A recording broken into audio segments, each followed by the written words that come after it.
Oh, now? You held your hand up. I thought there was going to be some brilliant soundbite at the end. Like, I put it down. Oh, I thought there was going to be some kind of a soundbite like, what do you think? What do you think of the Lions now? What was that name of that song? What if I played this one? I mean, I try to fight fire with fire. Yeah. You know. Here's what I'll tell you. I'd use a flame retardant. Either that or someone suggested just smothering it with a tarp shooter or Common Man's Wet Blanket Wednesday sopping wet blanket. I think that sums it up, to me. That says it all. I didn't hear most of it. Kara and Brett Blakemore, Chad Abbott have been trying to help me to get my company email onto my phone. Huh? She was laughing at me. And I told her, there are times I've left this place and cried the entire way home because of the people making fun of me and mocking me and ridiculing me because I'm technologically inept. And you're one of them. I mean, you don't actually laugh at me, but you just roll your eyes, shrug your shoulder, and shake your head. I laugh internally. Yeah, you all make fun. Look at you smiling now. You're Doug Grody. I see you think it's funny. And I'm slow at these kinds of things. And again, when I tried to log on the computer, guess what? Chad Abbott couldn't do it either. Because everybody thinks it's just me. Oh,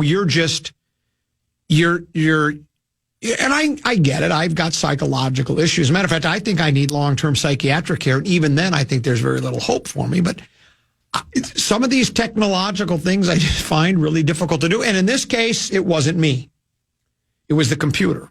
The computer was wrong. Well, the computer was wrong. One of the old jokes around here at the radio station. What was the name of that tune? Fight Fire with Fire. Oh, that's what it was. By Kansas. And I think like the corny 80s songs are the best montage songs. Yes, I think they are. Oh, I have another one. You're going to have to dump this whole segment anyways, aren't you, because of it? Because we used a montage? We can't. Well, no, I just dumped the montage part. I don't dump the whole segment. Oh. We just cut the music out. Well, can you cut the music out here? I want you to play a song. I've been meaning to tell you about this. Maybe I've already played it before, but it's got to be in the system. All I Need Is a Miracle by Mike and the Mechanics. I feel like we played that before. Have we? Because that's so... All I need is a miracle. Yeah, that's so good because it's got like a 30 or 40 second ramp. It's upbeat. And it's really good when your back's against the wall. It's gut check down. Like you would have played it for the Cleveland Guardians last night going into the ninth inning. Did you watch any of that last night? I saw the highlights of it. I told you yesterday, this is it for me. If the Guardians lose and fall 3-0 to the Yankees, I'm done watching baseball for the rest of this season. I only got caught up in it this year because I just thought it was... Is this wrong, Tenneby? That I found it... Hold on. That I found it... that Cleveland, Detroit, and Kansas City all made the playoffs and we didn't. I found it delicious. I really did because I'm just so annoyed. And now I guess I'm going to take the credit because LaBelle and Suhan and Royce and many others think that I am directly responsible for the Twins, the Polas deciding to explore the intent to sell the team. Or the intent to explore. Was it explore the intent or intent the explorer? It's Dora the Explorer. Your kids into Dora the Explorer tend to be there? No, they're not. I always love that one. That wasn't their... They're more bluey. They're bluey. Yeah. Okay, bluey. I'm not familiar like with bluey. But, so I just thought it was interesting. I like, Detroit against... So I started watching Detroit against Cleveland. It was a good series. Kansas City, they hung with the Yanks early. So when it became 2-0, I said, well, this is it. If Yankees... And it was over last night. I mean, they bring in Clase, the best closer in this season. He's the best closer in the business. And they just got the camera that shows him walking from the bullpen. And they're following behind him as he's walking down the steps. And the crowd's on their feet. They're milking it for everything it's worth. And I guess, Tenneby, I got a little rube in me because I got caught up in it. Clase walking down the steps, going out to... And he gets in there and he's facing Judge. And Judge pounds it over the fence. So now it's 3. A pure line drive. A line drive to right field. Just a laser. How do you do that? He vaporized it. It was a Vicks Vapo Rub. He just line drive. He had some exit velocity on that one. Now it's tied. Not much of a launch angle. No. But the exit velocity was there. tied game, and then Giancarlo Stanton comes up and he follows it up with a home run, and now it's so the crowd on their feet in Cleveland when Clase's on the mound, thinking this is it, we're going to shut it, and then it just goes complete meltdown. It's a complete meltdown. Yeah. Now then they actually get an insurance run in the top of the ninth. It's 5-3. Cleveland's got a runner on base with 2 outs, and they go with Big Christmas. Do you know that was his nickname? I did not know that was his nickname. And I finally figured it out. His last name's Noel. Now I get it because he's huge. Brilliant. It took me a while to figure out why are they calling him Big Christmas. But the best part was announcer guy. It was like it was preordained. It was like it was set up. I almost feel like the fix was in because he goes, Big Christmas has been called upon to pinch hit 20 times. He only has 1 hit. It's a home run. Here's the windup in the pitch. Whap. And it was a no doubt. Oh, yeah, he knew right away. He throws the bat down. It goes over. Delirium everywhere. Sure. Inside, is it the mistake at the lake? Is that what they call it? And it's tied. Then it goes in extra innings. Yanks, and you know what the best, this proves Major League Baseball realizes that runner on second base during the regular season is stupid because in postseason, they don't do it. If it goes 20 innings, it goes 20 innings. Yankees get 2 players on, but they wiggle out of the jam. Clase is gone now. He can't pitch anymore. They brought in somebody else. And there was a brilliant play by the second baseman and first baseman. So good. Yeah. I forgot about that. That was just spectacular. So they get on, and then it gets down to it, bottom of the inning. Cleveland's got a runner on the winning run on third, 2 outs. Fry comes up, and I was texting Rock. He's my buddy that played center field with for the goal. Remember when I told you when I introduced him to TK, and I said this is my friend Pat Poley. He played with Steinbach at the University of Minnesota. And TK said, "You mean Steinbach played with him?" Brilliant. Anyway, I told Rock, I said, "Here's Fry's chance to be a hero." And like 3 pitches later, bam, hits it long. Now you went from 3-1 lead with Clase on the mound to down 4-3, down 5-3, down to your last at bat, and you hit them. It was just high drama. It was so much fun last night. And now I can watch one more game, at least one more. And I'd love to see the Guardians win. Because if it's Dodgers and Yankees in the World Series, the Fall Classic, I have no interest. Yeah. I just don't. But anyway, we got Vikings to talk about. It's a big one. It's showdown. The team from Motown, 4-1 against the 5-0 Vikes. We'll talk plenty about that. We got program password by Little Beef. I'm going to touch the program at 1. Then 1:30 program password. JG and Saucin. Should be fun. Right now, though, 10B's got a keyword for us. The Fan and 2 men in a junk truck want to give you a shot to put $1,000 in your hand with our national cash contest. Just enter the keyword win at KFAN.com now for a shot at winning. That keyword is win. Enter now at KFAN.com.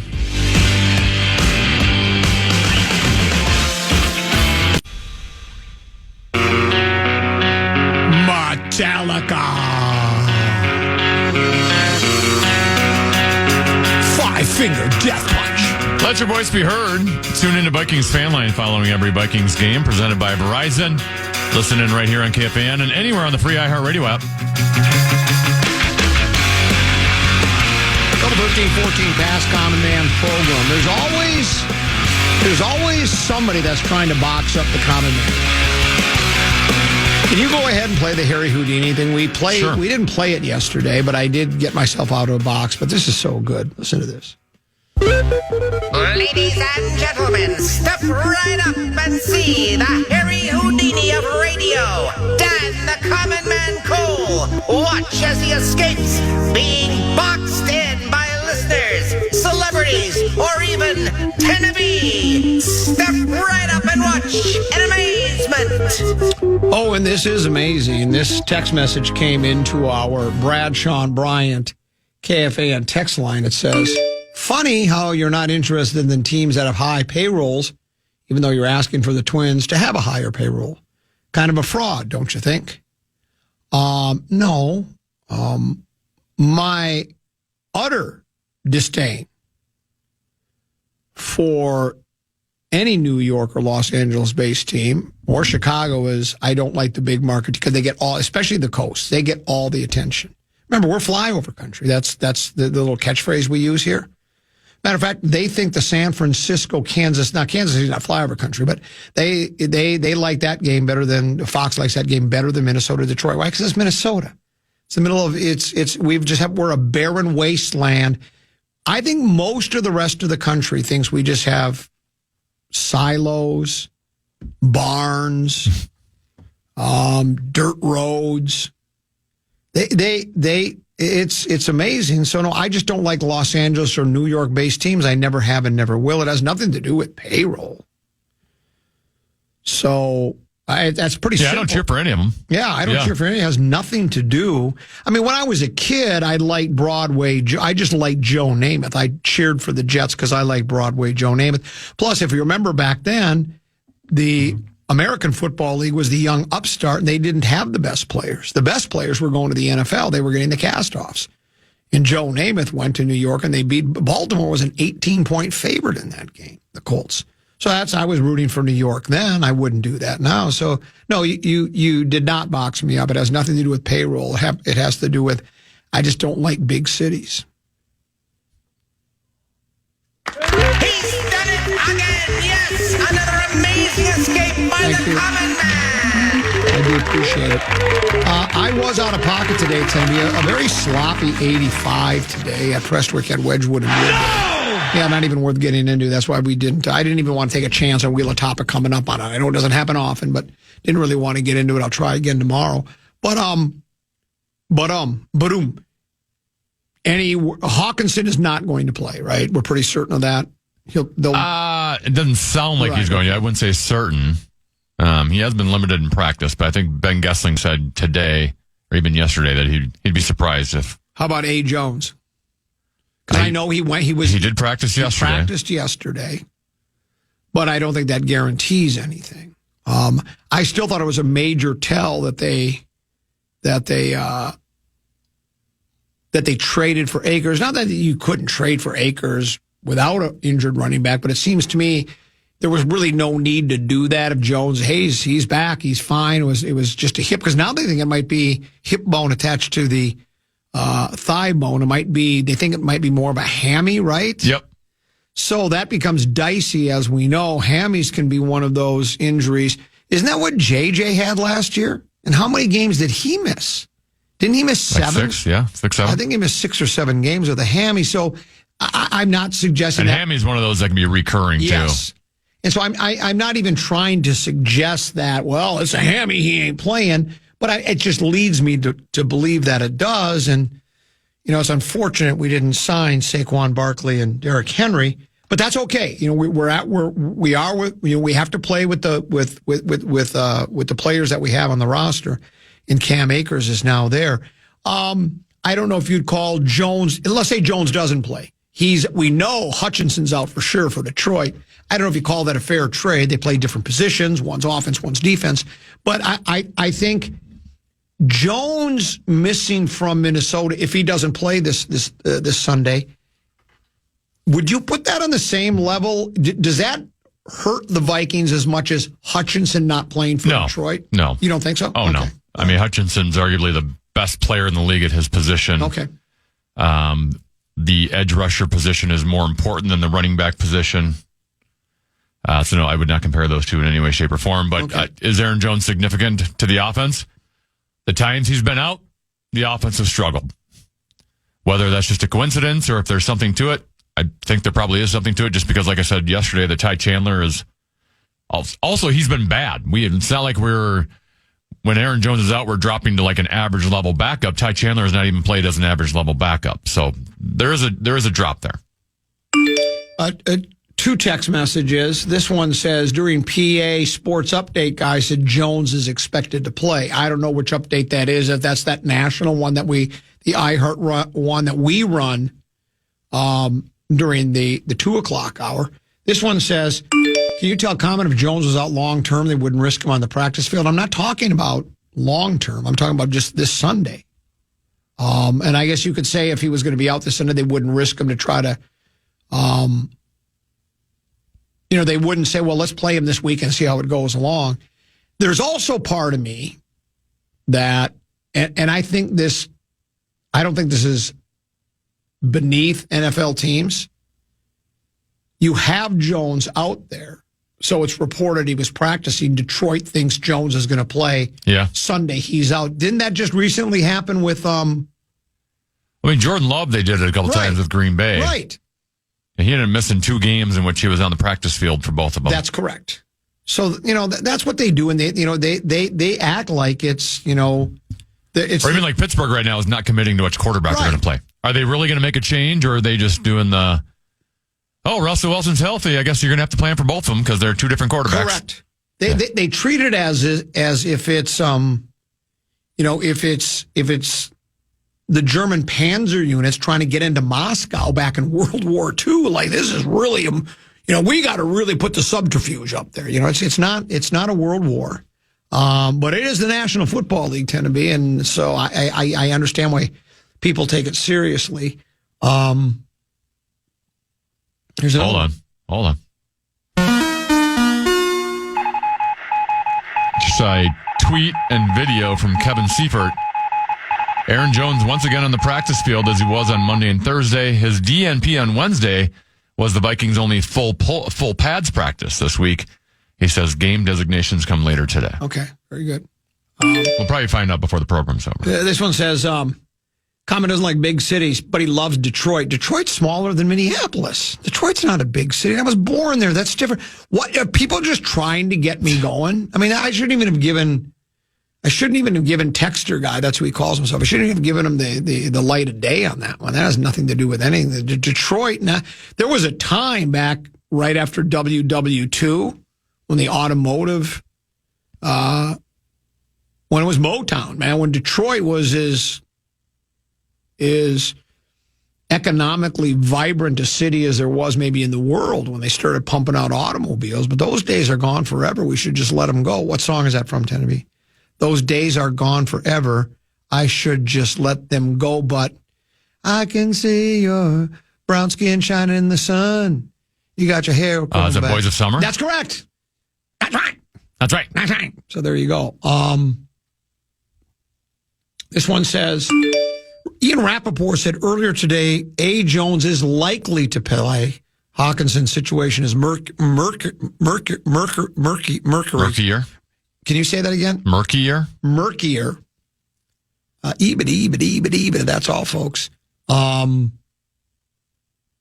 it's more likely the Thursday night game is his return. And I thought I'd heard that too, that he might play Thursday. I'm on record to say, I mean, obviously, if Jones can go, he goes, right? But if you think, look, this hammy, it's still a little tenuous. Maybe miss the next 2 games, Detroit and the Rams on Thursday night. He'll be ready to go after that. Because this isn't a must win. It's important. You'd like to be 6-0, 2 games clear of everybody. Yeah, it's more significant than most. Right. 2 clear of everybody in the division, and you're 2-0 against the division. But like you say, we'll probably find out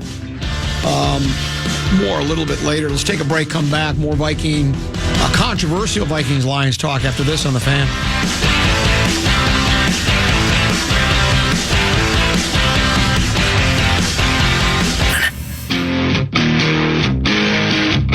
Metallica. Hey, Rubes, this football season, Bell Bank is giving one KFAN listener each week $1,000 to pay it forward to a charity of their choice. Just head over to KFAN.com, keyword contest to learn more and enter today. That's KFAN.com, keyword contest. I've been a sad girl. All right, I'll humor the text messenger's got another one. There's 200,000 more people in Detroit than Minneapolis. Minneapolis is not bigger than Detroit.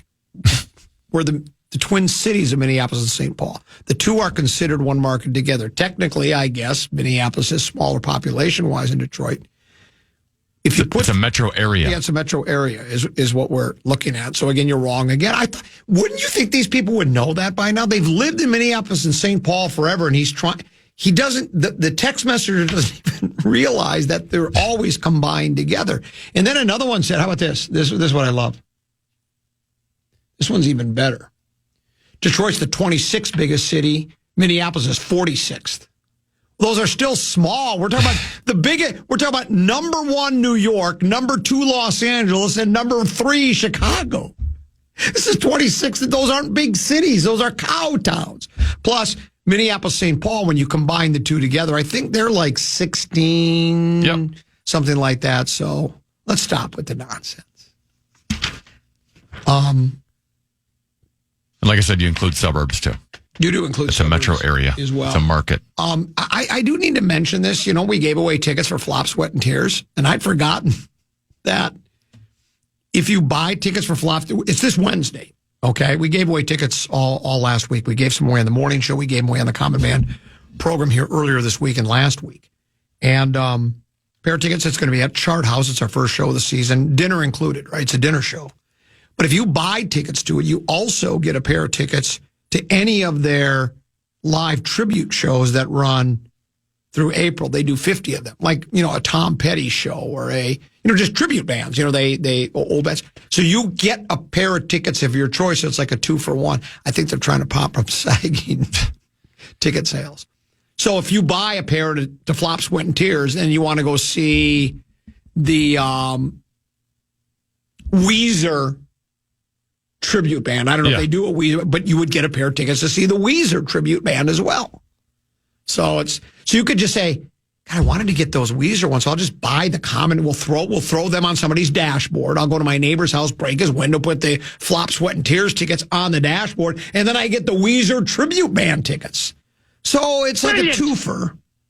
I'd like to be in a Weezer tribute band. Do they have That'd be fun. Do they have a guy with a falsetto in Weezer? I don't know. Well, do they at times, yeah. Well, then you'd fit. Can you do a falsetto Weezer? I'm trying to think of When He Gets High. When He Gets High probably be after the show. I hope he wouldn't do it before the show. Then you're not quite on your game. Well, you're on, but you're not on your game. So anyways, and what is the website? It's charthouse.com or charthouselive.com. You'll find the place. I'll get the website for you later. But just to let you know, plus Lurtzema's going to be there. I've already got a joke. I'm going to do a Halloween joke. I'm going to attach a bench to my butt and go as Bob Lurtzema. People are not going to want to come if the material's that bad, right? Yeah, it'll get a rise out of Bob. Well, it won't be because he sits on the bench. He doesn't get up from it. As someone who grew up in Maple Grove, Benchwarmer Bob's in Brooklyn Park was a restaurant we frequented often. It wailed. Yeah. It wailed. There's no question about that. I tend to be, I've been accused, we talked quite a bit about it yesterday, by a couple of the Mount Rushmore of Polad pocket protectors of pandering to my audience when I rip the Polads for not spending any money, that we couldn't possibly believe what we say. You're just pandering to your audience. Do you think Mark Craig, and I don't want Mark to get mad at me, I'm just using him as an example, because I don't think he is, but do you think he's pandering to his audience when he picks Vikings 31, Lions 28?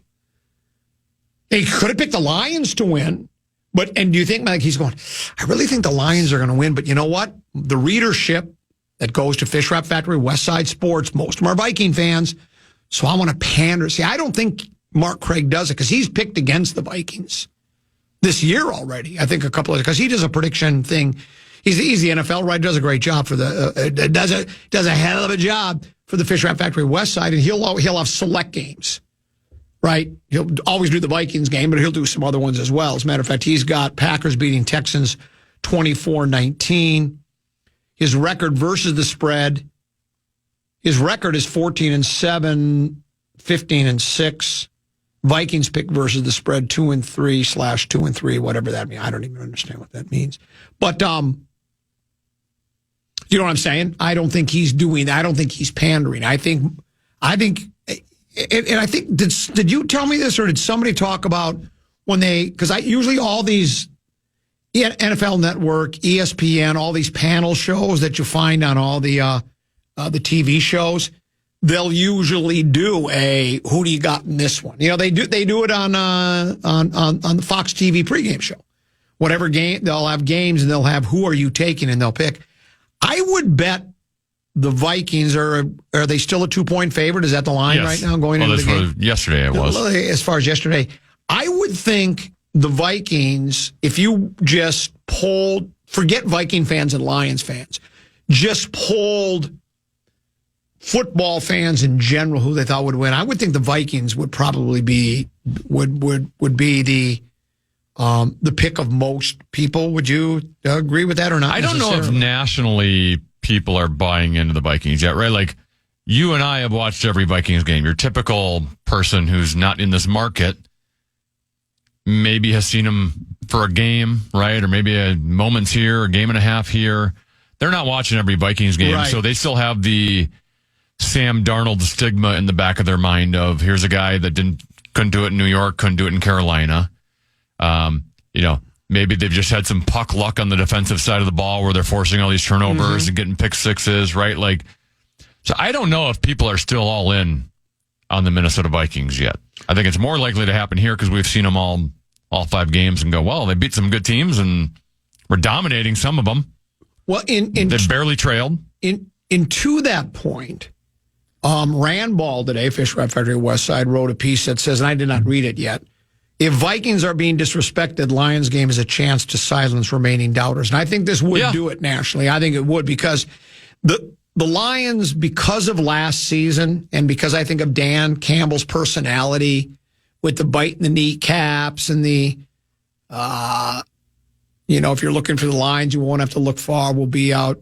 You'll be outside your front door and your porch, and just this kind of gruff exterior and that, that kind of everyman kind of. It seems like he's your.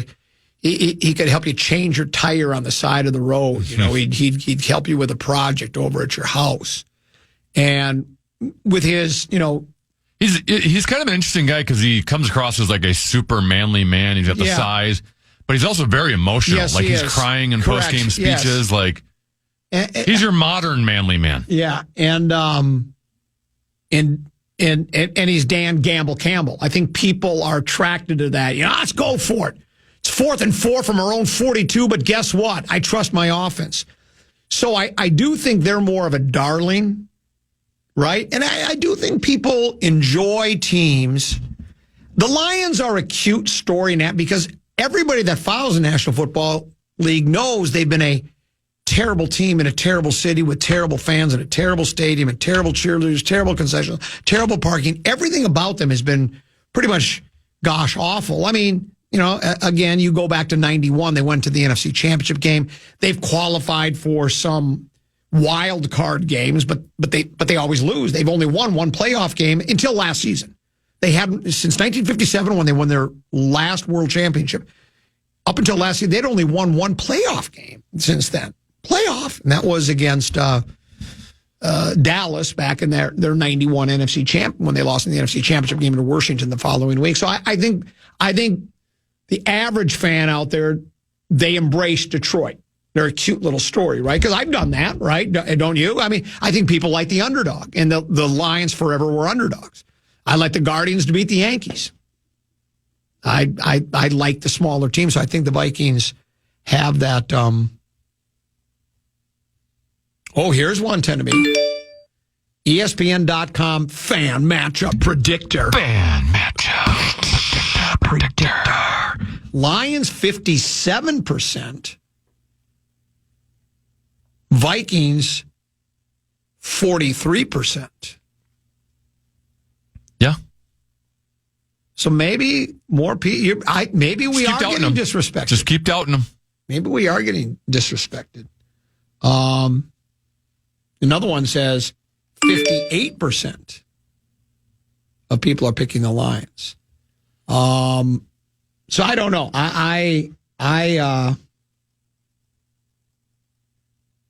This is amazing, the stuff. This is from somebody else now. Let's clear this up.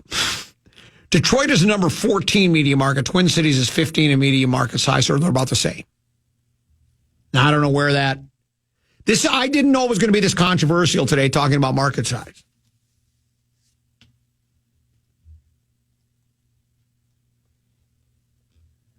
Detroit's 14, Minneapolis, St. Paul's 15. Okay.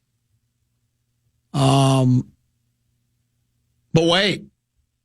That's Detroit, Warren, Dearborn. Well, that doesn't count then. You can't take that whole metro area, and it's Minneapolis, St. Paul, Bloomington. You can't do that. Then Dexter guy says this. This is sad. He goes, what does he say?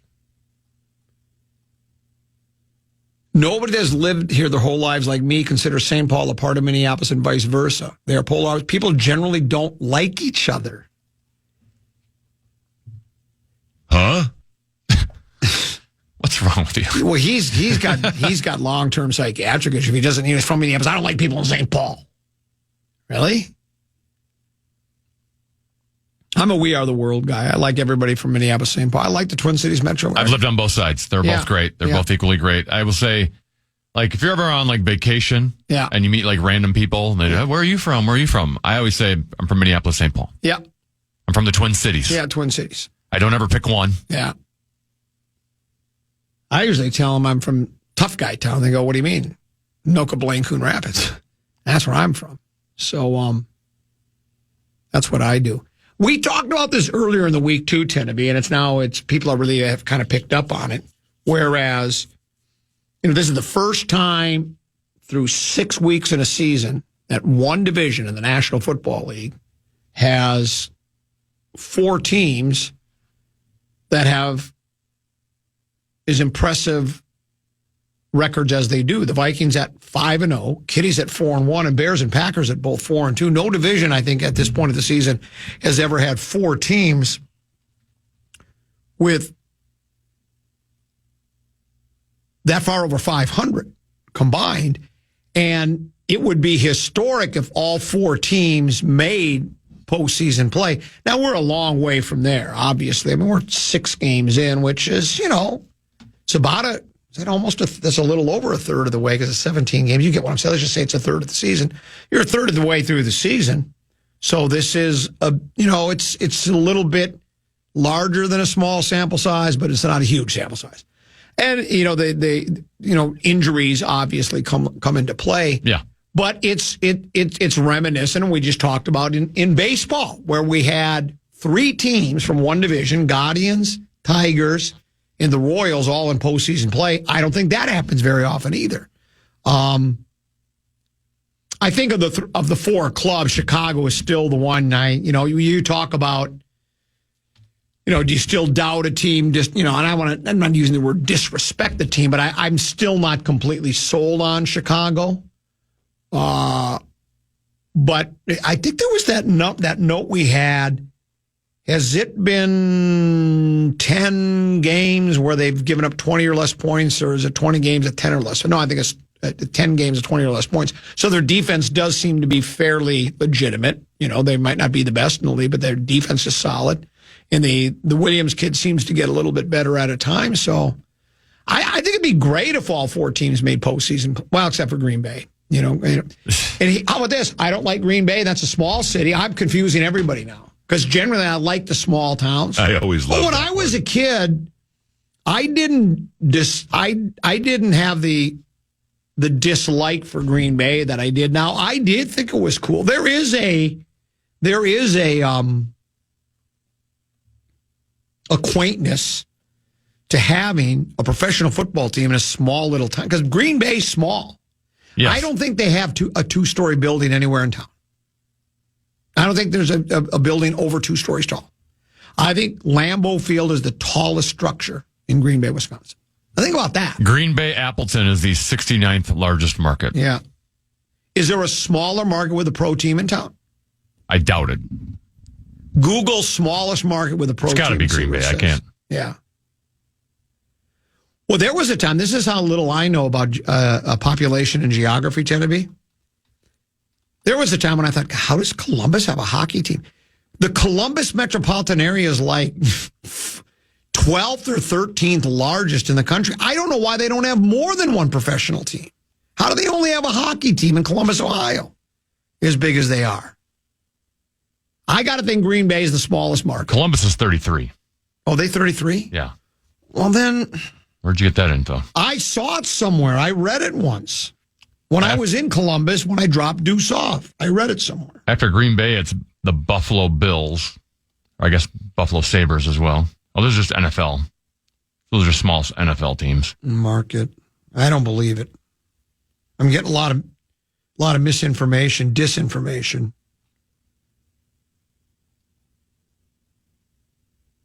How was Columbus only 33rd? I don't know.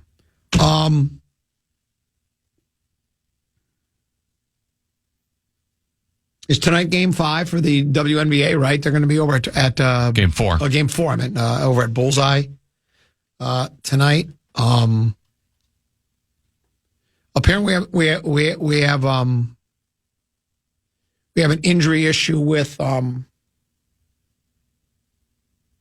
sorry. What's her name again? Tennessee. I'm not trying to be. Folks, please trust me. I'm not trying to be disrespectful. I think it's our center, isn't it? Has an injury problem, limited time. Alana Smith or Lana Smith? Yeah, that's who it is. Saw limited playing time last time. Across the board, the Liberty. They're a bigger team across the board, and apparently we're exhausted. We've been getting destroyed on the boards to begin with. Yeah, and apparently we're exhausted. We're fighting exhaustion. I'll dig down deep. Yeah, we're fighting exhaustion and size. Do you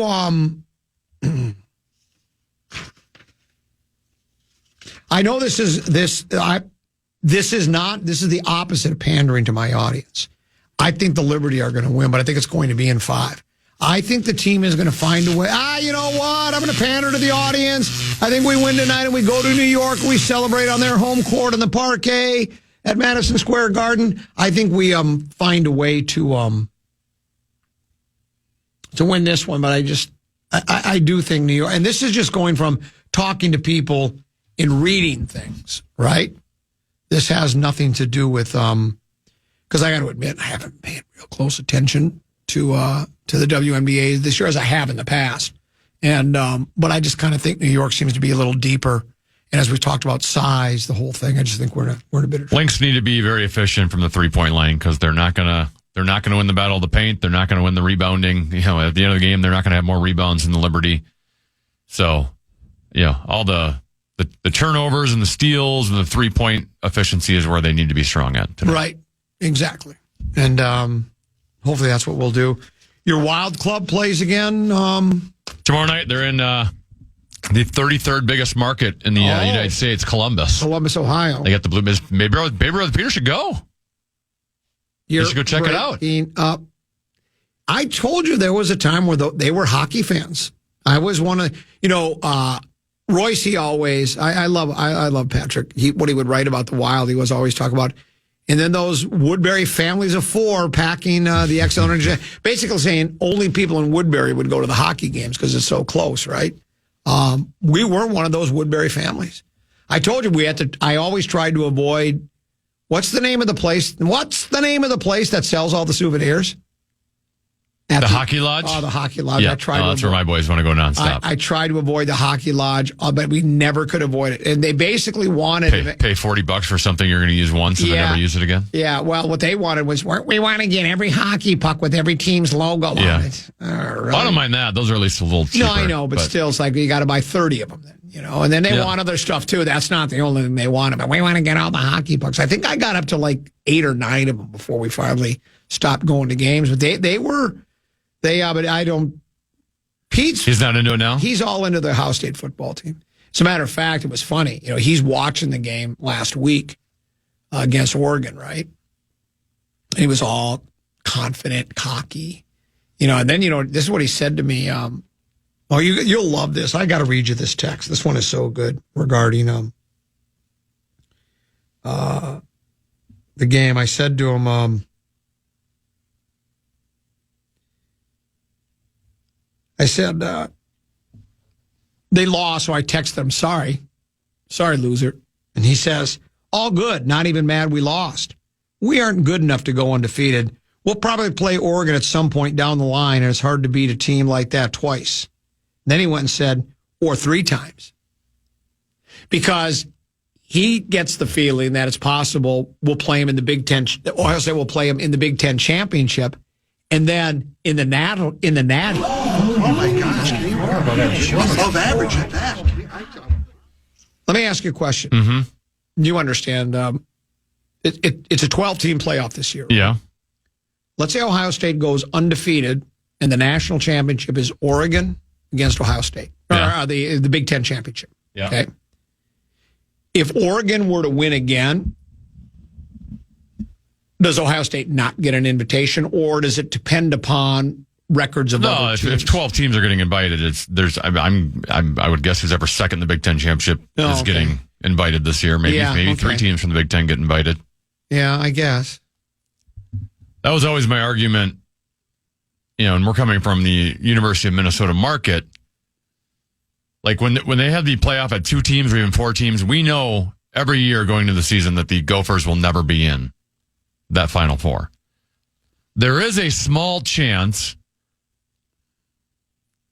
like when the Gophers have like once every 20 years, they might be able to break into that top 12, right? They kind of did it a couple years ago when they played Wisconsin in the Big Ten championship game, and I think they were ranked as high as like 11th or 12th that year.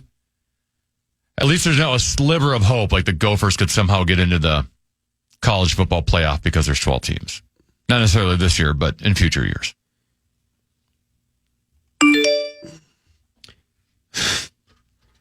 According to ChatGPT, the tallest building in Green Bay, Wisconsin is the Nicollet National Bank building, which is 14 stories tall. And I'd claim that Lambeau Field was the tallest structure, that the tallest building in Green Bay was only 1 story tall. So I missed it. I missed it by a couple 13, 14 stories. Just seems like when you go through Green Bay, if you blink, you'll miss it. All right, we're going to take our top of the hour break. When we return, Lil B, feminine touch to the program. She joins us next. Then program password JG, the tasteless box of mashed potatoes and sauce, will join us. Lucky, coming up at 1:30 for program password here on The Fan.